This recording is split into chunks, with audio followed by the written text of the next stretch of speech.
दार्जिलिङ सांसद राजु बिष्ट लगभग 2 महिना पश्चात आफ्नो संसदीय क्षेत्र दार्जिलिङ आइपुगेका छन्। सांसद बिष्टसँग दार्जिलिङ विधायक निरज जिम्बा पनि उपस्थित रहेका छन् भने केही समय पश्चात दार्जिलिङ राजभवनमा उक्त सांसद अनि विधायक द्वैले सम्भवत राज्यपाल जगदीप धनखडसँग भेटवार्ता गर्नेछन् भने यसघडी द्वैले दार्जिलिङ चौरस्ता परिसरको भ्रमण गरेका छन्। भ्रमण पश्चात सांसद राजु बिष्टले एक पत्रकार सम्मेलन मार्फत यसरी बताएका छन्। राजू जी, आज आपका गवर्नर के साथ मुलाकात होने की एक बात था, वो गवर्नर के साथ अपनी मुलाकात आज करेंगे? देखिए, पहले तो मैं अभी जस्ट दार्जिलिंग पहुंचा ही हूँ और हमेशा ये बहुत अच्छा लगता है दार्जिलिंग आकर के। नीरज जी आइए ना, मनोज जी। तो दार्जिलिंग अपना घर आकर के हमेशा बहुत अच्छा लगता है, बहुत अलग प्रकार की एक एनर्जी और ऊर्जा मिलती है।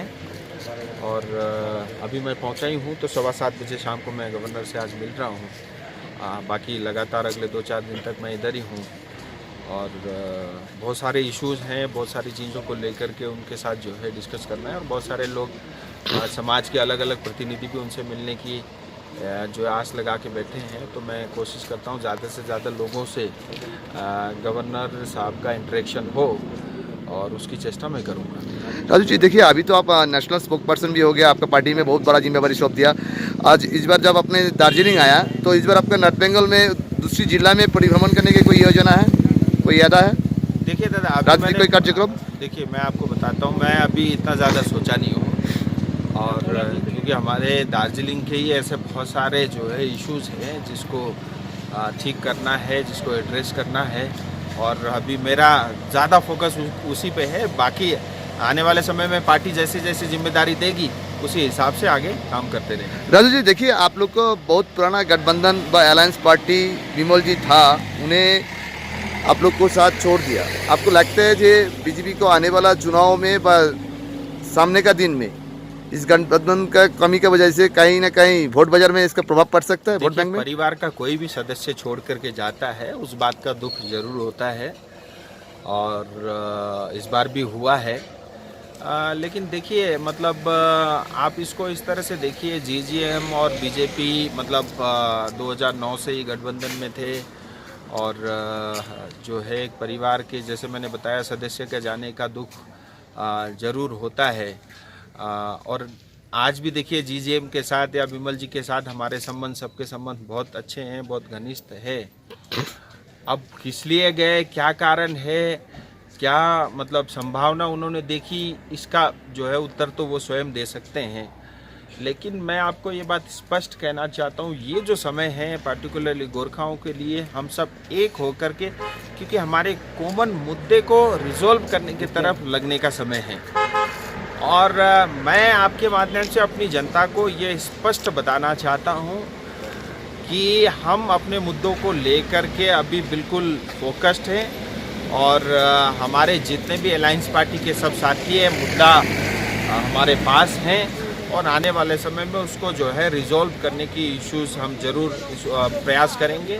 बाकी तो देखिए, चुनाव में ये तो मैंने देख लिया, मेरा छोटा सा पॉलिटिकल कैरियर में ये मैं समझ गया हूँ कि राजनीति में कुछ भी संभव है।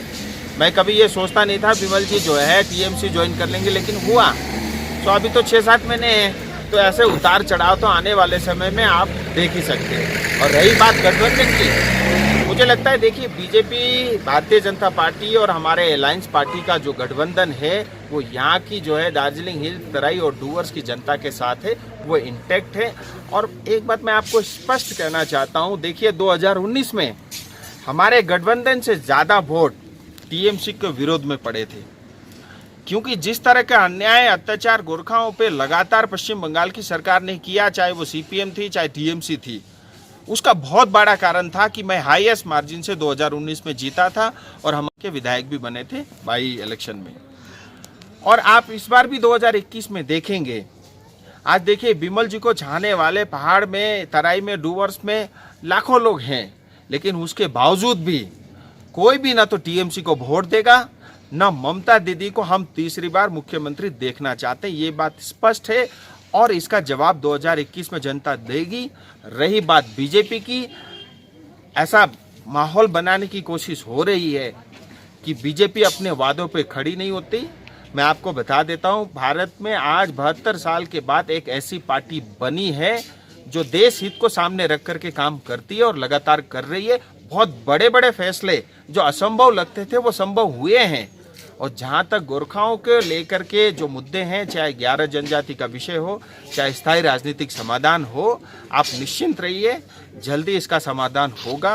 और मैं अपनी जनता को ये अवश्य कहना चाहूँगा, मेरा प्रयास है कि 2021 से पहले कुछ न कुछ अनाउंसमेंट हो, जिससे हमारे लोग का जो बीजेपी के प्रति जो एक आस्था और जो उम्मीद है वो और मजबूत हो, वो कहीं से भी 1% कमजोर नहीं। मतलब राजू जी, आपने ऐसे छोटा एक चीज बता दिया, जो 2021 का चुनाव का पहले, मतलब आपका हाथ में पार्लियामेंट सेशन एक ही सेशन है, विंटर सेशन है, मतलब इस विंटर सेशन में कुछ खुशी का खबर या पहाड़ बची को मिल सकता है? देखिए, मेरे बस में होता, मैं तो 24 घंटे में कर देता।